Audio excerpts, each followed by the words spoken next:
നമസ്കാരം പ്രശാന്തേ. നമസ്കാരം. കേരളത്തിലെ 3 മണ്ഡലങ്ങളിലെ തെരഞ്ഞെടുപ്പുകൾക്കിടയിൽ നമ്മൾ ദേശീയ രാഷ്ട്രീയം ഇന്നലെ ഒട്ടും ശ്രദ്ധിച്ചിരുന്നില്ല. നമ്മളെന്നല്ല പൊതുവേ കേരളത്തിലൂന്നി പാലക്കാടും പാലക്കാട് നിന്ന് അടിച്ച കൊടുങ്കാറ്റ് വയനാട്ടിൽ കാര്യമായി കാറ്റുണ്ടായിരുന്നില്ല. അത് അതിൻ്റെ ഏകപക്ഷീയമായ ഒരു ഒഴുക്കായിട്ട് അങ്ങനെ പോയി. ചേലക്കരയും ഒരു ആശങ്കയുണ്ടാക്കിയിരുന്നു. ഏതായാലും ഇപ്പോൾ അത് തീർന്നു. അപ്പോൾ ഇന്ന് നമ്മൾ ശ്രദ്ധിക്കേണ്ട ഒരു പ്രധാനപ്പെട്ട കാര്യം ദേശീയ രാഷ്ട്രീയത്തിൽ ഉണ്ടായൊരു വലിയ അട്ടിമറിയാണ്. മഹാരാഷ്ട്ര അട്ടിമറിഞ്ഞിരിക്കുന്നു. മഹാരാഷ്ട്ര ഈ മഹാവികാസ് എന്ന് പറയുന്നത് നമ്മൾ ഇന്ത്യ മുന്നണിയുടെ തന്നെ ഒരു വേറിട്ട ഒരു അവിടുത്തെ ഒരു മറാത്ത രൂപമാണത്. അവർ പരാജയപ്പെടുകയും NDA അതിശക്തമായി മഹാരാഷ്ട്ര പിടിക്കുകയും ചെയ്തിരിക്കുന്നു. അതിന് ഒരുപാട് രാഷ്ട്രീയ പ്രാധാന്യമുണ്ട്. അത് നമ്മൾ ഇനിയും ചർച്ച ചെയ്യാവുന്നതാണ്. ഞാൻ ചോദിക്കുന്നത് അതുപോലെ തന്നെ ജാർഖണ്ഡിൽ BJP നില മെച്ചപ്പെടുത്തിയെങ്കിലും ജാർഖണ്ഡ് ഇവർ നിലനിർത്തി. ഇന്ത്യ മുന്നണി നിലനിർത്തിയാണ് ഉണ്ടായത്. അപ്പോൾ ഈ ജാർഖണ്ഡ് നില മെച്ചപ്പെടുത്തിക്കൊണ്ട് അട്ടിമറിക്കാൻ സാധിച്ചില്ലെങ്കിലും NDA മുന്നണിക്ക് നില മെച്ചപ്പെടുത്താൻ നാണക്കേടുണ്ടായില്ല. ആ സമയത്ത് ആലോചിക്കേണ്ട ഒരു പ്രധാനപ്പെട്ട കാര്യം, ഈ മഹാരാഷ്ട്രയും ജാർഖണ്ഡും ചേർത്ത് പറഞ്ഞാൽ, അല്ലെങ്കിൽ മഹാരാഷ്ട്രയിലെ ഈ വളരെ ഗംഭീരമായ വിജയം ദേശീയ രാഷ്ട്രീയത്തിൽ ഈ കഴിഞ്ഞ ലോക്സഭാ തെരഞ്ഞെടുപ്പിൽ നരേന്ദ്രമോദിക്കുണ്ടാക്കിയ ക്ഷീണം മാറ്റുകയും മോഡിയെ ദേശീയ രാഷ്ട്രീയത്തിൽ കൂടുതൽ കരുത്തനാക്കുകയും ചെയ്യും എന്ന് തോന്നുന്നുണ്ടോ? തീർച്ചയായിട്ടും അങ്ങയുടെ നിരീക്ഷണം വളരെ ശരിയാണ്. ആ ചോദ്യത്തിന് വലിയ പ്രസക്തിയുണ്ട്. ലോക്സഭാ തെരഞ്ഞെടുപ്പിൽ ഒരു 30 മുതൽ 35 സീറ്റുകളുടെ എങ്കിലും കുറവ് ഏറ്റവും കുറഞ്ഞത് BJPക്ക് സംഭവിച്ചിട്ടുണ്ട്. അതായത് കേവല ഭൂരിപക്ഷത്തിനോട് അടുത്ത് വരുന്നതിൽ നിന്ന് ആ കുറവ് മഹാരാഷ്ട്രയിലെ വിജയം കൊണ്ട് പരിഹരിച്ചിരിക്കുകയാണ്. വാസ്തവത്തിൽ NDA അല്ലെങ്കിൽ BJP അവിടെ അവസാനത്തെ കണക്ക് ലഭിക്കുമ്പോൾ ഏതാണ്ട് 133 സീറ്റുകളിൽ കംഫർട്ടബിളായിട്ടുള്ളൊരു മെജോറിറ്റി BJPക്ക് കിട്ടിയിട്ടുണ്ട്. അത് ഒരുപാട് മാനങ്ങളുണ്ട് ഈ മഹാരാഷ്ട്ര തെരഞ്ഞെടുപ്പ് ഫലത്തിന്. നമുക്കത് ഒരുപാട് ആഴങ്ങളിൽ പോയി പരിശോധിക്കേണ്ടതാണ്. ഒറ്റ വാക്കിൽ പറയാം, മോദിയെയും അമിത്ഷായെയും കൂടുതൽ കരുത്തുറ്റതാക്കി തീർത്തിരിക്കുകയാണ് മഹാരാഷ്ട്രയിലെ ഫലം. അതേസമയം ജാർഖണ്ഡിലെ പ്രകടനം ഒരു ആശാവഹമായ ഒരു പ്രതീക്ഷാ നിർഭരമായ ഒന്നാണ് BJPയെ സംബന്ധിച്ച്. BJPക്ക് അവിടെ കോൺഗ്രസിനേക്കാൾ കൂടുതൽ സീറ്റുണ്ട് ജാർഖണ്ഡിൽ. ഹേമന്ത് സോറൻ്റെ പച്ചയിലാണ് കോൺഗ്രസ് വാസ്തവത്തിൽ അവിടെ പിടിച്ചു നിന്നത്. ഏതാണ്ട് 16 സീറ്റുകൾ കോൺഗ്രസ്സിന് അവസാനത്തെ കണക്ക് വരുമ്പോൾ കോൺഗ്രസ് മുന്നിട്ട് നിൽക്കുന്നു. നല്ല മെജോറിറ്റിയിൽ ഉറപ്പായിട്ടും ജയിക്കും എന്ന് നമുക്ക് പറയാം. ഏതാണ്ട് 34 സീറ്റുകളാണ് ഹേമന്ത് സോറൻ്റെ പാർട്ടിക്കുള്ളത്, ജാർഖണ്ഡ് മുക്തി മോർച്ചയ്ക്ക്. അപ്പോൾ രണ്ടും കൂടെ ചേർന്ന് വരുമ്പോൾ 50 സീറ്റാണ്. അവിടെ 42-43 സീറ്റ് മതി കേവല ഭൂരിപക്ഷം. 56 സീറ്റ് ഇപ്പം ഇവർക്ക് 56 സീറ്റുണ്ട്. BJPക്ക് അതേസമയം 30-ന് താഴെയാണ് NDA മുന്നണിക്കുള്ളത്. പക്ഷേ തീരെ മോശമായില്ല NDA എന്നാണ് ഞാൻ മനസ്സിലാക്കുന്നത്. NDA അവിടെ വലിയ രീതിയിൽ പുറകിലേക്ക് പോകാൻ സാധ്യതയുണ്ടായിരുന്നു. പക്ഷെ അത് ആ സോഷ്യൽ എഞ്ചിനീയറിംഗിലൂടെയും ചിട്ടയായ പ്രവർത്തനത്തിലൂടെയും എനിക്ക് തോന്നുന്നൊരു ശങ്ക, ഇപ്പോൾ സീറ്റുകളുടെ എണ്ണം കൂട്ടിയെങ്കിലും BJP അതിൻ്റെ നില മെച്ചപ്പെടുത്തിയെങ്കിലും ജാർഖണ്ഡ് എന്ന് കേൾക്കുമ്പോൾ നമ്മൾ കഴിഞ്ഞ ഏതാനും കൊല്ലങ്ങളായി നമ്മുടെ മനസ്സിൽ നിറഞ്ഞു നിൽക്കുന്നത് ഈ ഹേമന്ത് സോറനെ വേട്ടയാടാൻ വേണ്ടി കേന്ദ്ര ഗവൺമെൻറ്റും നടത്തിയ ഗംഭീരമായ നീക്കങ്ങളാണ്. അതിനെ നമ്മൾ കൈയടിച്ചതാണ്. സോറനെ പോലെ ഒരാൾ വലിയ നാട്ടുരാജാവായി, ഈ കാട്ടുരാജാവായി വാഴുകയാണ്, വലിയ അഴിമതിക്കാരനാണ് എന്നൊക്കെ നമുക്ക് വെളിപ്പെടുത്തി തന്ന കേന്ദ്ര ഗവൺമെൻറ്റാണ്. ഗവൺമെൻറ് നടത്തിയ വലിയ വേട്ടയാടലിന് അദ്ദേഹം ഇരയാവുകയും ചെയ്തു. പക്ഷേ ഈ ജാർഖണ്ഡ് ജനതയുടെ മനസ്സിൽ ഇപ്പോഴും സോറൻ ഇളകാത്തൊരു വിഗ്രഹമായി നിലനിൽക്കുന്നുവെന്നും തീർച്ചയായിട്ടും അതെ. അതുകൊണ്ട് BJP നടത്തിയ സോറനെതിരായ നീക്കം തകർന്നു പോകുന്നത്, പാളിപ്പോകുന്നത് BJPയുടെ ഒരു ഇമേജിനെ ഞാൻ പറയാം അതെങ്ങനെയാണ് ബാധിക്കുക? അത് ജാർഖണ്ഡിൽ തീർച്ചയായിട്ടും BJP ആലോചിക്കേണ്ട ഒരു വിഷയമാണ്. ജാർഖണ്ഡിൽ എന്തുകൊണ്ട് ഇത്രയും വലിയ അഴിമതി വിഷയങ്ങളൊക്കെ വന്നു? ഈ ജാർഖണ്ഡ് മുക്തിമോർച്ച തന്നെ പിളരുന്നൊരവസ്ഥയിലെത്തി. അദ്ദേഹത്തിന് ഒപ്പം നിന്ന്, ഹേമന്ത് സോറനൊപ്പം നിന്ന അദ്ദേഹത്തിൻ്റെ ബന്ധുക്കൾ പോലും അദ്ദേഹത്തെ വെടിഞ്ഞ് പുറത്തു വന്നു. അദ്ദേഹത്തിൻ്റെ ഭാര്യയുടെ ഇടപെടൽ അവർക്ക് അംഗീകരിക്കാൻ പറ്റിയില്ല. അങ്ങനെയൊക്കെയുള്ള ഒരുപാട് വിഷയങ്ങൾ അവിടെ ഉണ്ടായിട്ടും എന്തുകൊണ്ട് BJPക്ക് ഭരണം പിടിക്കാൻ പറ്റിയില്ല എന്നുള്ളത് ഒരു ചോദ്യമാണ്.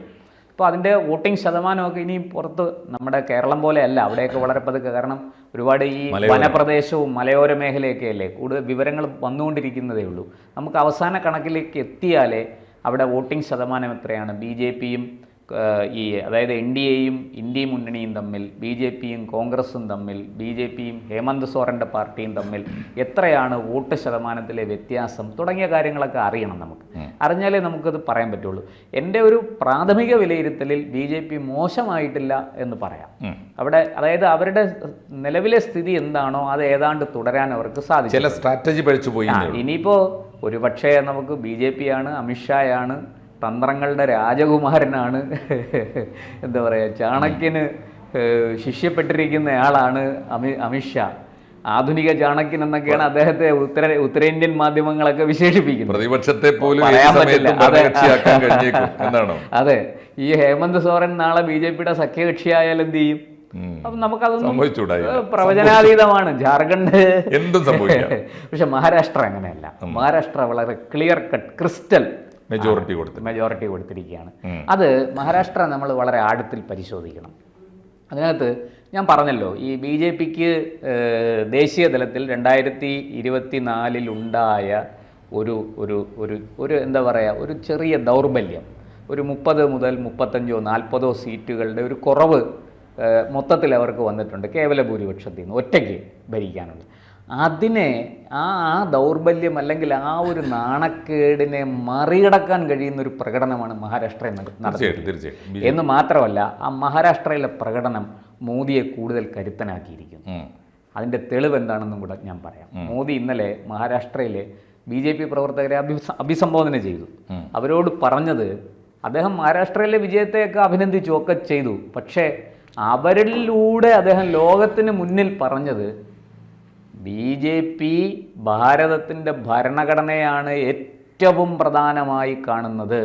ആ ഭരണഘടനയ്ക്ക് അപ്പുറത്തേക്ക് ഒന്നും യാതൊരു കാര്യങ്ങൾക്കും പ്രസക്തിയില്ല. നമ്മുടെ അംബേദ്കർ നൽകിയ ഈ ഭരണഘടന അങ്ങേയറ്റം പവിത്രമാണ്, അങ്ങേയറ്റം ശക്തമാണ്. ജനാധിപത്യത്തെ ഏറ്റവും കൂടുതൽ ശക്തിപ്പെടുത്തുന്നത് നമ്മുടെ ഭരണഘടനയാണ്. ഈ രാജ്യത്തിൻ്റെ മാറി മാറി വരുന്ന സർക്കാരുകൾക്കെല്ലാം കരുത്തേകുന്നത് ഈ ഭരണഘടനയാണ് എന്ന് പറഞ്ഞ് ഭരണഘടനയെയും അംബേദ്കറേയും പുകഴ്ത്തി അദ്ദേഹം ഒരു കാര്യം വ്യക്തമായിട്ട് പറഞ്ഞു: വഖഫ് ശക്തമായ നടപടി ഉണ്ടാവും. വഖഫ് ഇനിയും ഇങ്ങനെ ഈ കേസും കൂട്ടവുമായിട്ട് അടിച്ചു പോകാൻ സമ്മതിക്കില്ല. കൃത്യമായ മെസ്സേജാണ്. അതിന് ധൈര്യം കൊടുത്തത് മഹാരാഷ്ട്രയിൽ. ഈ മഹാരാഷ്ട്രയിലെ വിജയം മോദിയെ കൂടുതൽ കരുത്തനാക്കി. അതെ, അത് ഈ ആഴ്ചയിലൊരു മെസ്സേജുമാണ്. ഈ ആഴ്ച ശീതകാല സമ്മേളനമാണ് എന്ന് വെച്ചാൽ അത് പ്രതിപക്ഷത്തിനും ഒരു മെസ്സേജ് അതിനകത്തുണ്ട്. എന്ന് വെച്ചാൽ വഖഫ് വരുന്നുണ്ട്, ഞങ്ങളത് പാസ്സാക്കും. ഈ നോട്ട് നിരോധനം പോലെയോ അല്ലെങ്കിൽ പൗരത്വ നിയമ ഭേദഗതി പോലെയോ ഒരു അത്ഭുതം പ്രതീക്ഷിക്കാം അതിനകത്ത് എന്ന് മാത്രമല്ല, രണ്ടാമതൊരു കാര്യം കൂടി പറഞ്ഞു. തലയും കുത്തി നിന്നാലും കാശ്മീരിലെ ആർട്ടിക്കിൾ 370 ആർക്കും തിരിച്ചു കൊണ്ടുവരാൻ പറ്റത്തില്ല. ഇത് പറയാനുള്ള ധൈര്യം മോദിക്ക് കിട്ടിയത് മഹാരാഷ്ട്രയിൽ നിന്നാണ്. അതുകൊണ്ട് മഹാരാഷ്ട്ര തെരഞ്ഞെടുപ്പിന് വലിയ പ്രാധാന്യമുണ്ട്. നമ്മുടെ അതായത് രാജ്യത്തിൻ്റെ ഭാവിയിലേക്കുള്ളൊരു ചൂണ്ടുപലകയാണ്. ഇടയ്ക്കൊന്ന് BJPയും മോഡിയും ഒന്ന് പിന്നിലേക്ക് പോയി ഒന്ന് ഭയന്നു. ആ ദേശീയ തെരഞ്ഞെടുപ്പ് ഫലം അവരെ ഒരുപാട് കാര്യങ്ങളിൽ ഇരുത്തി ചിന്തിപ്പിച്ചു. അതിൻ്റെ ഫലമായിട്ട് BJP എവിടെയെല്ലാം കറക്റ്റ് ചെയ്യണോ, എവിടെയെല്ലാം തിരുത്തണോ അവിടെയെല്ലാം തിരുത്തി BJP കേന്ദ്ര നേതൃത്വം കുഴപ്പങ്ങൾ, അവരുടെ പ്രശ്നങ്ങൾ പരിഹരിച്ച് ഒറ്റക്കെട്ടായിട്ട് നിന്ന് തെരഞ്ഞെടുപ്പിനെ നേരിട്ടു. എന്ന് മാത്രമല്ല, മഹാരാഷ്ട്രയിൽ അവസാനത്തെ കണക്ക് വരുമ്പോൾ 133 ഏറ്റവും മുന്നിൽ നിൽക്കുകയാണ്. തീർച്ചയായും ആയിക്കോട്ടെ. ഞാൻ കേവല ഭൂരിപക്ഷത്തിലേക്ക് വേണമെങ്കിൽ BJPക്ക് പോകാമായിരുന്നു ഒറ്റയ്ക്ക്. ഈ രണ്ട് സംസ്ഥാനങ്ങളിലെ വലിയ തെരഞ്ഞെടുപ്പുകൾക്കിടയിൽ ഒപ്പം നടന്ന മറ്റു രണ്ട് സംസ്ഥാനങ്ങളിലെ ഉപതെരഞ്ഞെടുപ്പുകൾ ഉണ്ടായിരുന്നു. അത് വേണ്ടത്ര വാർത്താ പ്രാധാന്യം കിട്ടാതെ പോയി, എങ്കിലും അത് സുപ്രധാനമാണ്. ഒന്ന് UP. അതെ, UPയിലെ തെരഞ്ഞെടുപ്പിൽ BJP നേടിയ മുന്നേറ്റം എന്ന് വെച്ചാൽ ഏറെക്കുറെ 6 സീറ്റുകളിൽ കയ്യിലിരുന്ന സീറ്റാണ്, സിറ്റിംഗ് സീറ്റാണ്. ഒരെണ്ണം മറ്റോ അല്ലേ? BJP അവിടെ 6 സീറ്റുകളിൽ ജയിക്കുകയും 2 സീറ്റുകളിൽ SP ജയിക്കുകയും 1 സീറ്റിൽ മറ്റാരോ ജയിക്കുകയും ചെയ്യും. അവിടെയും BJPക്ക് തല ഉയർത്തി നിൽക്കാം. പിന്നെ BJPക്ക് ഒരു വീഴ്ച സംഭവിച്ചത് കർണാടകയിലാണ്.